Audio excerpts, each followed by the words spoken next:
Have you heard the media fawn all over Capitol Hill's latest immigration plan?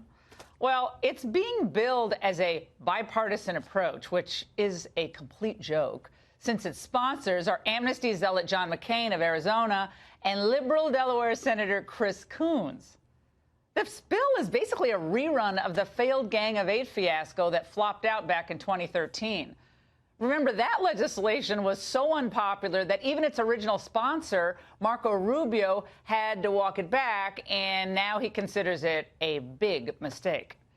So Gang of Eight 2.0 would grant legal status and a path to citizenship to young migrants who came here before 2014.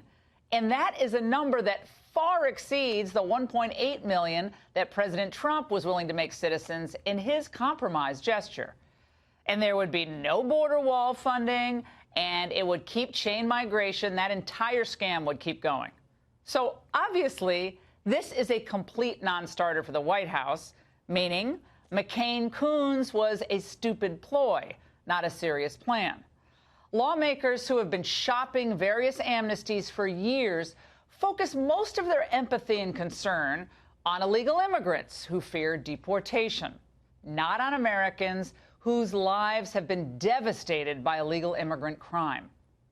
President Trump, however, hasn't forgotten those people, and today he focused on closing immigration loopholes to keep groups like MS-13 out of our country.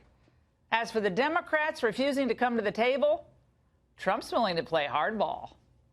If we don't change the legislation, if we don't get rid of these loopholes where killers are allowed to come into our country and continue to kill gang members, and we're just talking about MS-13, there are many gang members that we don't even mention.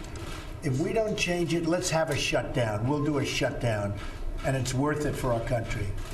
I'd love to see a shutdown if we don't get this stuff taken care of. The left is going crazy because he said that. But that's how much he cares about the country. He cares about our safety, the rule of law. The president knows that the people are with him on this issue. When you look at the poll numbers, Americans want sensible immigration reforms along with maybe curing the DACA problem. Okay. Here's a recent Harvard-Harris poll. It found that 65% of voters agreed that any bill granting legal status to Dreamers should be accompanied by funding for a wall, an end to chain migration, as well as an end to the visa lottery system. 53% supported building a border wall consisting of physical and electronic barriers.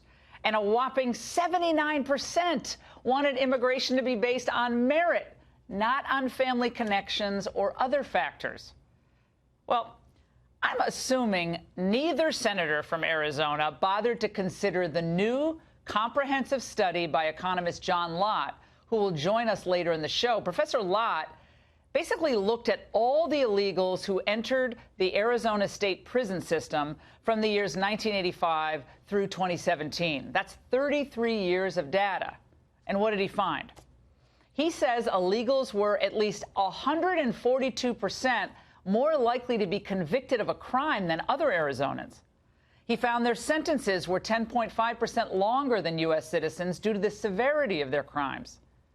He found that illegals were 163% more likely to be convicted of first-degree murder than U.S. citizens, 168% more likely to be convicted of second-degree murder, 189.6% more likely to be convicted of manslaughter.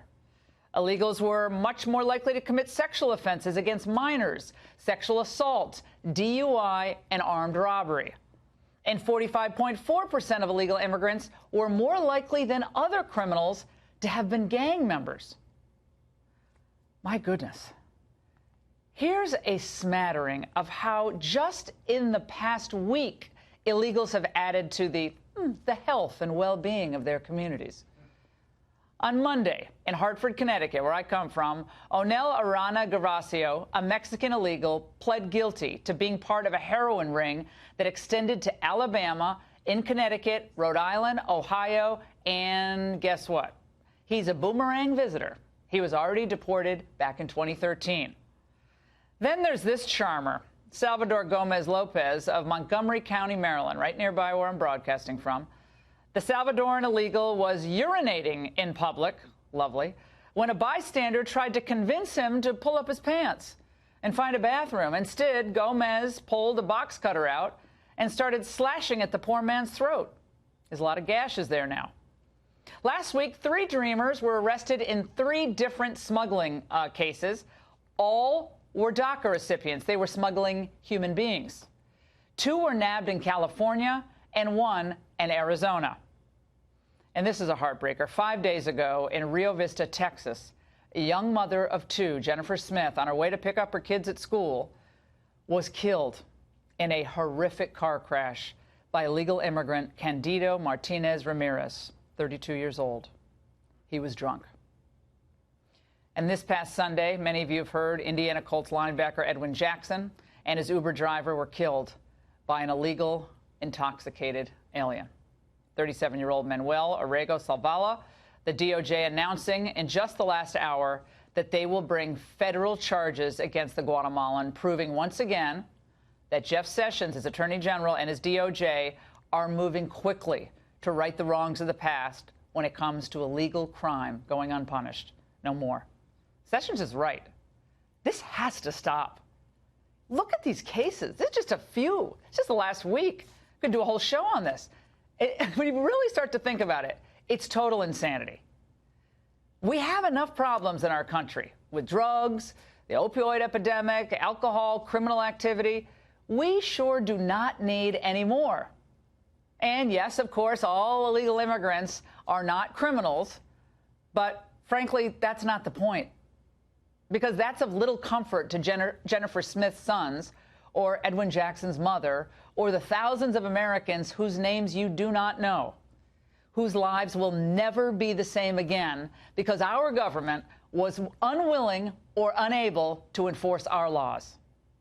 And that's the angle.